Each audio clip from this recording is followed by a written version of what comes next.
वैसे ना मुझे यात्रा करना बहुत पसंद है, पर ये एक ऐसी यात्रा थी जिसको पूरा करने के लिए मुझे बहुत हिम्मत करनी पड़ी है। क्योंकि ये यात्रा थी अपने शरीर की। इंसान ना दुनिया में कहीं भी घूम सकता है, पर खुद के अंदर घूमना, खुद के शरीर के अंदर, खुद की भावनाओं को पहचानना, खुद की सेंसेशन को जानना बहुत मुश्किल काम है, बहुत मुश्किल जर्नी है। अब पता नहीं कैसे, पर हर बार पहुंच जाता हूँ ऐसी ही जगहों पे जो कि आज की दुनिया से बहुत अलग चल रही होती है। और इस बार मैं पहुंचा हूँ विपासना केंद्र। तो मैं भी पहुंच चुका हूँ विपासना केंद्र। आसपास आप देख सकते कुछ भी नहीं है दूर दूर तक। एक जंगल वाले एरिया में बनाया गया है विपासना केंद्र। तो मैं जाता हूँ अंदर। आज तो मतलब खैर पहला दिन भी नहीं कहेंगे, आज तो मैं आया ही हूँ। तो अभी तो मेरा फ़ोन भी सबमिट नहीं हुआ है, अभी अंदर भी नहीं गया हूँ मैं। बहुत ज़्यादा नर्वस फील हो रहा है क्योंकि कभी भी ऐसा हुआ नहीं है कि मैं 10 दिन तक अपने फ़ोन से दूर रहा हूँ। अब अपने करियर को लेकर बहुत सारे सवालों के साथ मैं वहाँ पहुँच तो जाता हूँ और जाते ही मुझे अपना रूम भी मिल जाता है। पर मैं नहीं जानता था कि आने वाले 10 दिन कैसे बीतने वाले हैं, क्योंकि हमारे पास ना ही हमारा फ़ोन होता है, ना ही हमें कुछ लिखने की, पढ़ने की, सुनने की इजाज़त होती है। वहाँ पे हमें आर्य मौन धारण करना होता है। आर्य मौन मतलब होता है ना ही आप वाणी से कोई बात कर सकते हो, ना ही आप इशारों में कोई बात कर सकते हो, और ना ही आप किसी को देख के स्माइल कर सकते हो। और एक दिन में 11 से 12 घंटे तक सिर्फ मेडिटेशन करना होता है। तो भाई मेरे लिए तो बहुत ही ज़्यादा मुश्किल होने वाले थे ये दिन, पर फिर भी एक उम्मीद के साथ आया था कि जिन सवालों के पीछे मैं यहाँ पे आया हूँ उसके जवाब मुझे फॉर श्योर जाते जाते मिल ही जाएंगे। और ये है मेरा डे 0, जहाँ मैं पहुँचते ही अपने रूम को थोड़ा सा अरेंज करता हूँ और शाम के 5 बजे हम सब के फ़ोन ले लिए जाते हैं।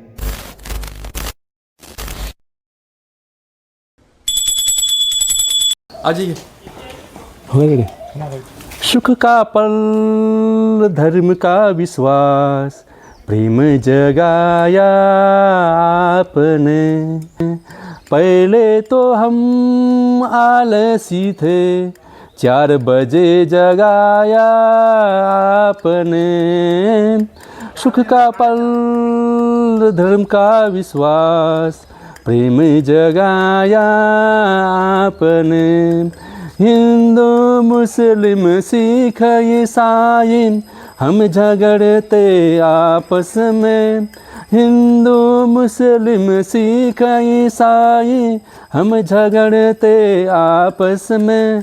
इसमें भाईचारा और प्रेम का धर्म जगाया आपने। इन भाईचारा और प्रेम का धर्म जगाया आपने। तो मैं अभी आया था विपसना सेंटर में और आज हमारा 10वां दिन, लास्ट दिन है। तो आज ही हमारे फ़ोन मिले हैं। मुझे एक वीडियो शूट करनी थी जहाँ मुझे सबके एक्सपीरियंसेस रिकॉर्ड करने थे। तो अभी रात में सभी लोग यहाँ पे जग रहे हैं और मेरे लिए यहाँ पे आए हैं ताकि मेरी वीडियो शूट हो पाए। सभी लोग अपने अपने एक्सपीरियंस शेयर कर रहे हैं, मेरी बहुत हेल्प कर रहे हैं। देखो। हेलो, मेरा नाम सौरभ पारनेरकर है और मैं अपने आप को विपश्ची साधक कहता हूँ क्योंकि ये मेरा तीसरा शिविर है। और मैं बाय प्रोफेशन काउंसलिंग साइकोलॉजिस्ट हूँ और मैं इन टेक्निक्स का ऑलरेडी यूज़ कर ही रहा था। लेकिन जब मैं अपनी लाइफ में मैंने बहुत सारे मैनिपुलेटिव लोगों को देखा और मैंने ये देखा कि मैं बड़े आराम से लोगों से इमोशनली कंट्रोल हो जाता हूँ। मैंने ये देखा कि कोई इंसान मेरे अंदर बड़े आराम से राग जगा देता है, द्वेष जगा देता है और मैं उनके कंट्रोल में आ जाता हूँ। तो जब मैं यहाँ आया, ऑलरेडी मैंने विपश्यना पढ़ रखा था और जब मैंने यहाँ अनुभव के बेसिस पे एक्सपीरियंस किया, जब मैंने अनुभव किया उसे, तो मुझे समझ में आया कि कैसे मेरा जो राग और द्वेष है वो मैं खुद अपने अंदर डिज़ोल्व कर सकता हूँ, ख़त्म कर सकता हूँ, प्रतिक्रिया न देकर। तो ये मैंने सीखा और मेरा एक्सपीरियंस ये रहा है कि धीरे धीरे जैसे जैसे मेरे अंदर से राग और द्वेष के संस्कार हटते चले आ रहे हैं, मेरी लाइफ से सारे इमोशनली मैनिपुलेटिव और कंट्रोलिंग लोग हटते चले आ रहे हैं। तो ये मेरा एक्सपीरियंस रहा। Thank you so much. नमस्कार, मेरा नाम अभिनव सिंह है। मैं भोपाल से हूँ और फ़िलहाल मैं मुंबई में रहता हूँ, मुंबई में काम करता हूँ। प्रोफेशनली मैं क्रिएटिव फील्ड से हूँ। मूवीज़ में जो डायरेक्शन होती है, डायरेक्शन टीम का पार्ट हूँ। फ़िलहाल एज ए स्क्रिप्ट सुपरवाइज़र काम कर रहा हूँ और काफ़ी बॉलीवुड फिल्मों में काम कर चुका हूँ।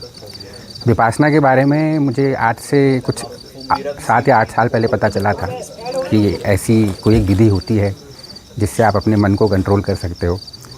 पर इसका शिविर ही 10 दिन का होता है और 10 दिन का टाइम निकालना हमेशा लाइफ में आज की तारीख में बहुत मुश्किल होता है। तो वो साल दर साल निकलते गए और टाइम नहीं निकाल पाए। पर पिछले साल कुछ ऐसी घटना घटी कि योग सहयोग बना और मुझे 10 दिन का टाइम मिला और मैंने विपासना की। और पहले मेरे दिमाग में था कि ये शायद कोई सांप्रदायिक या फिर धर्म से रिलेटेड चीज़ होगी, पर मैंने कहा चलो एक बार ट्राई करके देखते हैं। और जब विपासना का अभ्यास किया तो समझ में आया कि ये आज से 2500 साल पुरानी एक साइंटिफिकली प्रूवन टेक्निक है जो हर इंसान, हर संप्रदाय का व्यक्ति अगर करे तो उसको लाभ होता है। तो पिछले साल जब मैंने किया उसका 10 दिन की अभ्यास के बाद मैं साल भर उसको प्रैक्टिस किया और इतने अच्छे चेंजेस आए लाइफ में, एंड स्पेशली पर्सनल लाइफ में और प्रोफेशनल लाइफ में।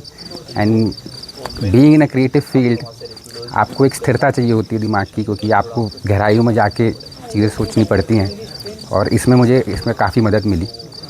तब मैंने अब डिसाइड किया कि ये दूसरा शिविर करूँगा। और विपासना का ऐसा है कि आप जितना इसको आप प्रैक्टिस करेंगे उतना ये आपके साथ स्ट्रांग होता जाएगा और जितना आप इससे दूर जाएंगे उतना ही कम भी होता जाएगा। तो ऐसा नहीं है कि आपने एक बार कर लिया तो हमेशा के लिए ये परमानेंट रहता है।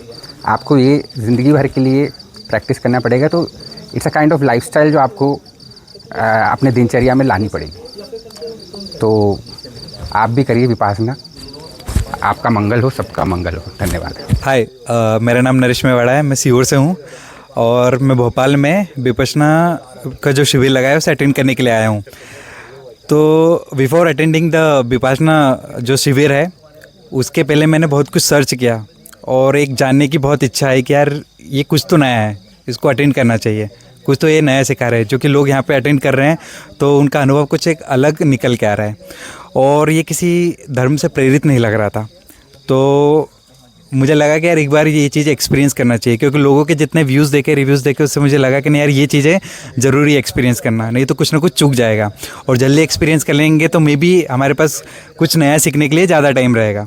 तो मैं अभी विपश्यना का जो शिविर है अंतिम डे चल रहा है और यहाँ पे 10 दिन का जो मौन रहता है वो हमने अनुभव किया है, जो प्रवचन और उसके बाद यहाँ पे जो ध्यान किया जाता है, क्योंकि मोस्टली हम घर पे यदि ध्यान करेंगे तो इतना एक्सट्रीम ध्यान नहीं करते, बट यहाँ पे हमने एक्सट्रीम लेवल पे ध्यान किया। यहाँ पे बैठना इतना लंबे समय तक, जो एक फ्लो करके धारा प्रवाह और जो अनुभव है, संवेदनाएं, राग द्वेष, समता क्या चीज़ होती है, इनको एक बहुत गहराई से जो गोयंका जी ने बताया है, वो जो अनुभव उन्होंने शेयर किया है, जो कि बहुत ही प्रीशियस है, जो कि बहुत जानना जरूरी है। क्योंकि कई बार हम ध्यान करते हैं तो वो इतना मतलब हमें पता नहीं होता हम क्या कर रहे हैं क्या नहीं कर रहे हैं, बस अलग लेवल से करे जा रहे हैं। यहाँ पे उन्होंने बहुत डिटेल में समझाया कि किस लेवल पे हमें किस तरीके से ध्यान करना चाहिए, जो कि बहुत ज़रूरी है।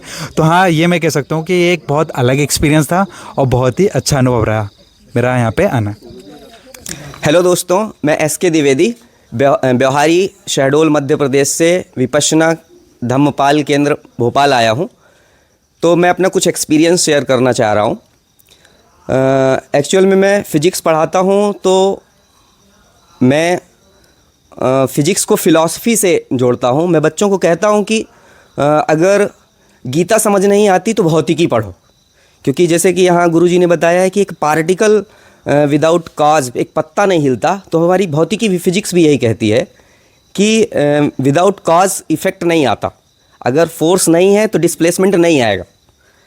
तो बहुत सारी चीज़ें हमने एक्सपीरियंस की, तो ऐसा मतलब फ़ील हो रहा था कि ये मेडिटेशन जो हम विपश्यना कर रहे हैं वो क्वांटम फिजिक्स ही है। और बहुत सारी चीज़ें हमने फिजिक्स से विपश्यना को कनेक्ट किया, विपश्यना को फिजिक्स से कनेक्ट किया और काफ़ी अच्छा एक्सपीरियंस रहा। बहुत कुछ सीखा और बहुत कुछ क्वेश्चंस भी अभी आए हुए हैं मन में, जिनको अपने लेवल पर सोच रहा हूँ और हो सकता है कि अगले शिविर में क्लियर हो। अब बात ये है कि अगर सभी मनुष्य ये विपश्यना कर लें, एक हाइपोथेटिकल बात ही है कि अगर सभी मनुष्य विपश्यना कर लें तो इसका क्या असर पड़ेगा। इसका यह असर पड़ेगा कि ये धरती स्वर्ग बन जाएगी। अगर सभी विपश्यना कर लें तो विश्व युद्ध नहीं होंगे, अगर सभी विपश्यना कर लें तो रूस का और यूक्रेन का युद्ध नहीं होता, क्योंकि नेट फोर्स हमारे दिमाग में लगा है, समता है नहीं। इसलिए हम लोग कहीं युद्ध कर रहे हैं, कहीं पहाड़ का उत्खनन कर रहे हैं, कहीं सिंगरौली का जंगल काट रहे हैं, क्योंकि हम समतापूर्ण जीवन नहीं जी रहे हैं। तो विपश्यना अगर हम सब लोग कर लें तो यही है दुख से मुक्ति, यही धरती स्वर्ग बन जाएगी। धन्यवाद।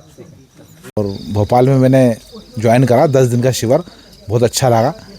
लेकिन यहाँ एक प्रैक्टिकल करके धर्म को कैसे पाया जाता है, धर्म क्या है, एक्चुअल धर्म होता क्या है, और धर्म किसी संप्रदाय का नाम नहीं है। बहुत सारी चीज़ जानकारी मिली, पर मेरे कहने से तो यहाँ सबको आना चाहिए। एक बार यहाँ पे आकर अनुभव लेना चाहिए, फिर उसकी इच्छा है वो क्या करना चाहे। अनुभव ज़रूरी है, क्योंकि अनुभव से ही आगे के सब रास्ते खुलते हैं। Thank you. आपने भविष्य काल की चिंता और भूतकाल का डर था, इसको भगा कर वर्तमान में जीना सिखाया आपने। पहले तो मन चंचल था, पहले तो मन चंचल था, लगाम लगाया आपने, लगाम लगाया आपने। आलसी मन को विपश्यना करा कर बुद्ध बनाया आपने, बुद्ध बनाया आपने। तो आज है 11वां दिन, मतलब घर वापसी का दिन। सभी अपने घर जा रहे थे, सभी अपने बैग पैक कर रहे थे, अपने रूम साफ़ कर रहे थे, और मेरा मन तो बहुत भारी हो रहा था, क्योंकि यहाँ मुझे इतनी शांति मिली है ना। इन 10 दिन इतनी शांति में रहा हूँ। सुबह 4 बजे उठना, रात में 9 बजे सोना, सुबह 4 बजे उठ के नहा लेना, टाइम पे भोजन करना, रात का डिनर यहाँ पे होता नहीं था।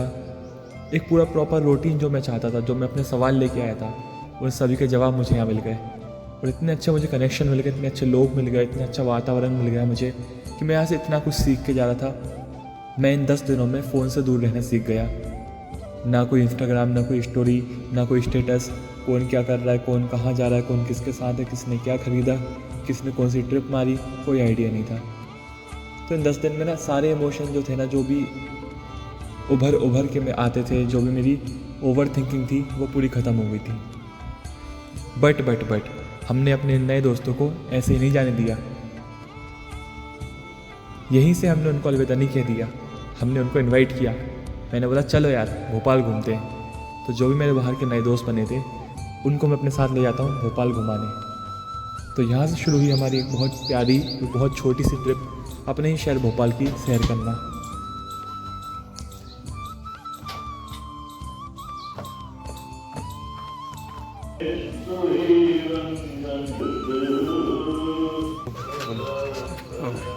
हेलो बोल दीजिए। मंगल हो, बी हैप्पी, कल्याण हो।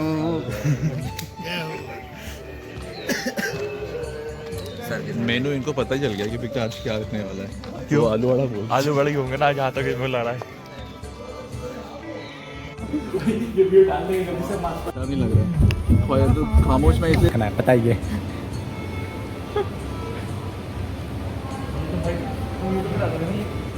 ऐड कर दूँगा का।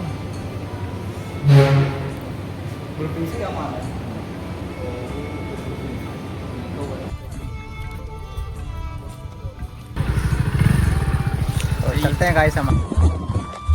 तो अभी हमारे साथ में यश भाई हैं, जो कि बहुत प्यारी कविता सुनाने वाले हैं। सभी लोग ध्यान से कविता सुनेंगे अभी। चलो हम लोग आए हैं यहाँ पर विपश्यना केंद्र से वापस। तो अभी जितने भी लोग हैं सारे स्ट्रेंजर्स हैं, मतलब कोई भी पहले से एक दूसरे को नहीं जानता है। सभी लोग अभी मिले हैं यहाँ पर। तो हम लोग आए अभी ये हनुमान टेकरी पे, जहाँ पे सभी लोग घूमने के लिए जा रहे हैं। तो बहुत ही अच्छा, कुछ भी बोल दो भाई। यार पैसे पहला ही बार आया हो आपके भोपाल में, बड़ा खूबसूरत लगा, मन भाग गया मेरा, तो दिल आ गया भाई भोपाल पे। तो बाकी सबका एक्सपीरियंस तो मैंने रिकॉर्ड कर लिया था, अब बात है मेरे एक्सपीरियंस की। तो यार अभी जैसे हमारा आज के दिन ही हमारा जो ये शिविर था वो ख़त्म हुआ है और 10 दिन कंप्लीट हो गए। आज 11 डे है, तो अभी ये सभी लोग मेरे साथ शिविर में थे जो कि टोटली स्ट्रेंजर्स थे, अनजान थे। बट जैसे ही ख़त्म हुआ उसके बाद में हम लोग ये मनुहान टेकरी जो भोपाल में है वहाँ पे आके बैठे हुए थे। यहाँ पे आके बातें कर रहे हैं, बहुत ही अच्छी पॉजिटिविटी फील हो रही है। अभी काफ़ी देर से हम लोग यहाँ बैठ के बहुत सारी बातें कर रहे थे। बाकी अगर मैं उसको कोर्स को हटा के दिखाऊँ तो अपना रूटीन में पूरा चेंज आया, रूटीन पूरा चेंज हो गया है। प्लस इतने अच्छे लोगों से कांटेक्ट बनाए जो कि काफ़ी लोग, तो और बहुत अच्छा लगा, बहुत अच्छी पॉजिटिविटी फील हो रही है। वहाँ से आने के बाद एक अलग ही एनर्जी फील हो रही है अपने चेहरे पे, अपने अंदर, अपने मतलब अंदर से भी अपने आप में ना फील हो रहा है कि कुछ हाँ अच्छा अचीव किया कुछ। बट अभी अब इस एनर्जी का अच्छा यूज़ करना है, अच्छे काम में लगाना है। फ़ोन 10 दिनों में बिल्कुल यूज़ नहीं किया क्योंकि फ़ोन रहता नहीं हमारे पास, तो फ़ोन से बिल्कुल ही कनेक्शन टूट गया। अभी एक जब से निकले ना वहाँ से एक या दो बार मैंने फ़ोन अपना देखा है और फ़ोन भी खोल के नहीं देखा। नोटिफिकेशन का रहा इतना कि नोटिफिकेशन चेक करनी है। और यश भाई, अब हाँ यश भाई, हाँ जी भाई कैसा रहा आपका एक्सपीरियंस? मतलब वो एक्सपीरियंस कोर्स को हटा के अपना पर्सनल लाइफ में जो रूटीन वगैरह, यहाँ जो लोग मिले उसका बताना है। मैं जैसे बता रहा था कि मुझे आने से एक दिन पहले पता चला कि मुझे आना है, और मेरा नियम ऐसा चल रहा था कि मैं 6-7 बजे सो रहा हूँ, 12-1 बजे उठ रहा हूँ। अब मुझे 4:30 बजे सोना है ना, 4:30 बजे उठना है। अरे बाप रे, देखो यही हो रही है दिक्कत। 4:30 बजे उठना है, 9:30 बजे सो जा रहा हूँ, नींद तो आ नहीं रही है पर उठ रहे हैं, कर रहे हैं। बहुत अच्छा एक्सपीरियंस था, फ़ोन से दूर रहने को मिला, वो बहुत मज़ा आया। हाँ वही मैंने बात करी, फ़ोन मैं चाह ही रहा था कुछ दिनों से कि फ़ोन से दूर रहूं और एकांत में रहूं, तो वो करने को मिला कुछ 9 दिन 10 दिन, और बड़ा आनंद आया उसमें। उसके साथ जो चीज़ें हुई उनमें भी बहुत अनुभूतियाँ हुई, बड़ी संवेदनाएं महसूस हुई पूरे शरीर में, और कई सारी चीज़ें थी पर उनका मतलब मैं समझ रहा हूँ। मौन तो मैं कई बार पहले भी 1-2 दफ़े जीवन में रख चुका हूँ, क्योंकि एक समय आता है जब मेरा हो जाता है कि बहुत सारी इन्फॉर्मेशन कंज्यूम कर ली, और तुमसे बात कर रहा हूँ, तुम्हें पता ही है, याद रखता हूँ बहुत सारी चीज़ें, चाहता हूँ कि जानूँ सब कुछ। तो जब ओवरलोड हो जाता है तो चुप हो जाता हूँ, सबसे दूर हो जाता हूँ, बैठता हूँ, सब प्रोसेस करता हूँ बैठ के। तो बड़ा अच्छा लगा मौन का। तो तुम भी सब मेरे साथ थे, तुम जानते हो पालन मैंने किया था। धार में हुआ था। धार इंदौर से करीब 60 किलोमीटर दूर एक छोटा सा टाउन है, ज़िला है अपने आप में पर एक छोटा ही टाउन है। मेरा ननिहाल है, तो मैं मेरे ननिहाल में पैदा हुआ हूँ, वहाँ से इंदौर रहा हूँ, सूरत रहा हूँ, स्कूलिंग सूरत में ख़त्म हुई है, बीच में उदयपुर भी रहा हूँ, कोटा भी रहा हूँ। सूरत से वापस इंदौर आया, कॉलेज वापस इंदौर से ख़त्म हुआ, कॉलेज के बाद थोड़ा काम किया इंदौर से ही, फिर यूएस चला गया था, फिलाडेल्फिया में था, वहाँ पर करीब 3 साल बिताए, मास्टर्स किया, डिजिटल मीडिया में काम किया, फिर लौट के आया हूँ। व्यक्तिगत जीवन में जो चीज़ें चल रही हैं वो तो चल ही रही हैं, उसके साथ प्रोफेशनली वापस अपना करियर भी चालू कर रहा हूँ स्क्रैच से, क्योंकि समय से पहले लौटाना पड़ा है। तो कई सारी चीज़ें चल रही हैं और उन सबको प्रोसेस कर रहे हैं, और चलता जा रहा है, मुस्कुरा रहे हैं, गा रहे हैं, नाच रहे हैं। सबका मंगल हो, सबका मंगल भवतु सब मंगल, सबका मंगल, सबका मंगल होए रे। जन जन मंगल, जन जन मंगल, जन जन मंगल होए रे।